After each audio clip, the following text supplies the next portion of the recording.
At the edge of the Indian subcontinent, where the Arabian Sea has witnessed the rise and fall of civilizations, stands a temple that time itself could not erase. This is Somnatha, the first Jyotirlinga of Lord Shiva. Destroyed, rebuilt, attacked, revived, yet eternally alive.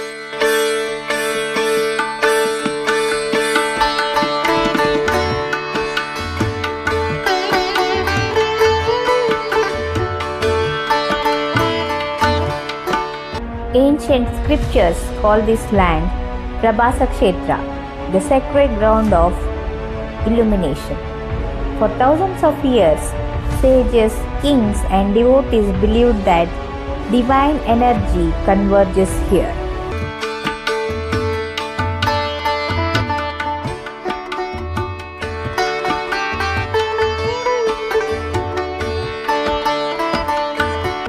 According to legend, Chandra, the moon god, was cursed by Daksha Prajapati.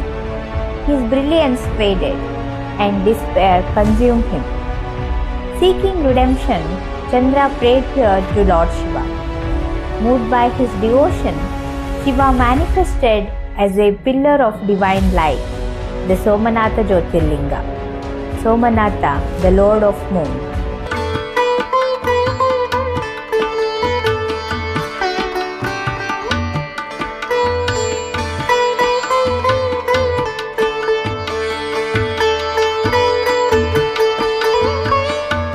Somnatha is the first among the 12 Jyotirlingas. It represents the beginning of cosmic consciousness, where creation, destruction, and renewal merge.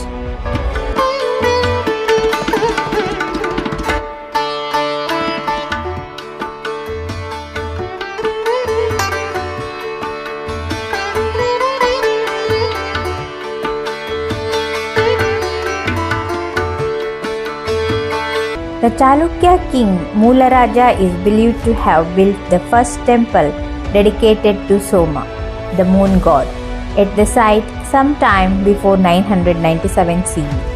Even though some historians believe that he may have renovated an earlier smaller temple.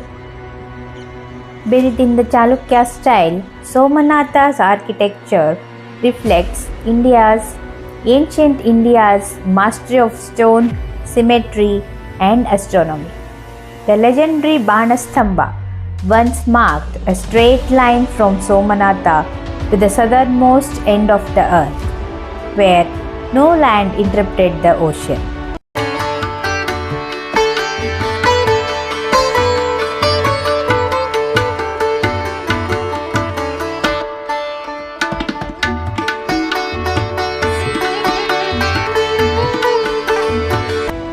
Exactly before 1000 years by now, that is in 1026 CE, invaders led by Muhammad of Ghazni attacked Somnatha for the first time. The temple was looted, desecrated, and destroyed. But what the invaders failed to understand was, Somnatha was not just a stone.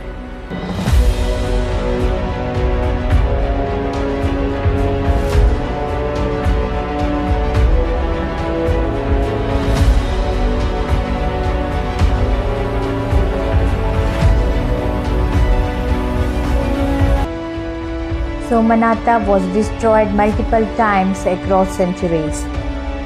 Yet every time devotees rebuilt it. Each reconstruction was a declaration that faith cannot be conquered. A separate smaller temple was built near the ruins of the main shrine by Ahilyabai Holkar, the Queen of Malwa. This event is a significant part of the temple's history after it was repeatedly damaged and finally ordered to be demolished by the Mughal Emperor Aurangzeb in 1706. The Maharani constructed this temple around 1753 CE to establish a safe place for pilgrims to continue worship Lord Shiva near the original site.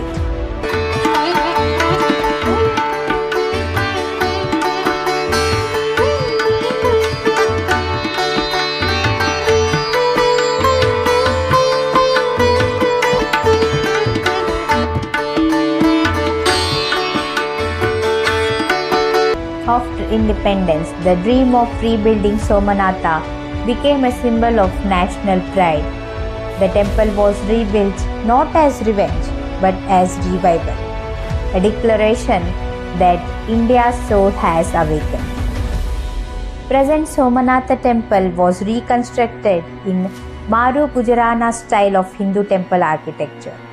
The contemporary Somanatha temple's reconstruction was started under the orders of first Deputy Prime Minister of India, Vallabhbhai Patel. The construction was completed in May 1951.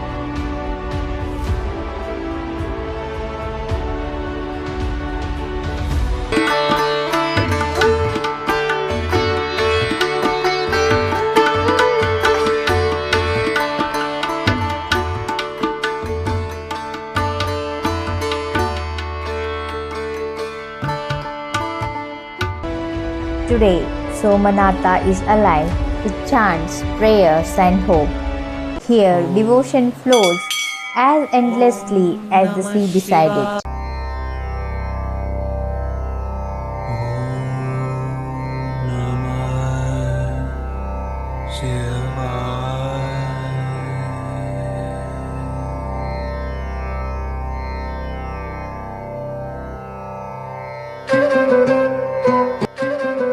As the sun sets, Somanatha transforms.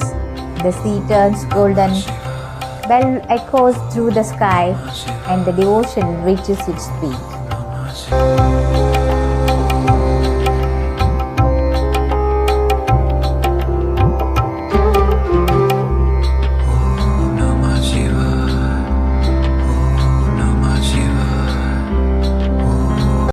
Somanatha teaches humanity a powerful lesson.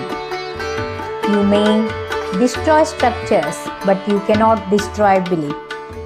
Faith rises stronger every time it is tested.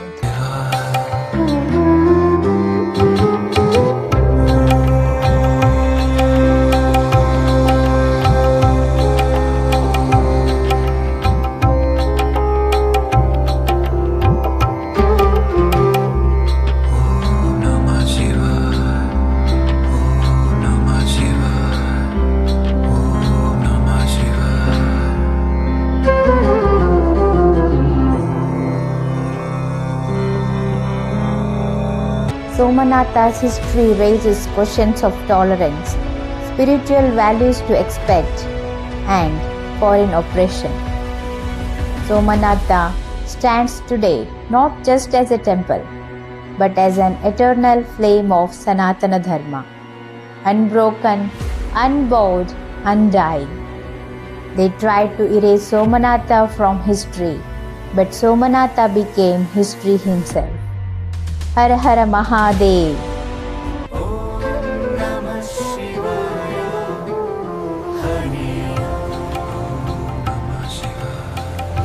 Somanatha teaches us one eternal truth.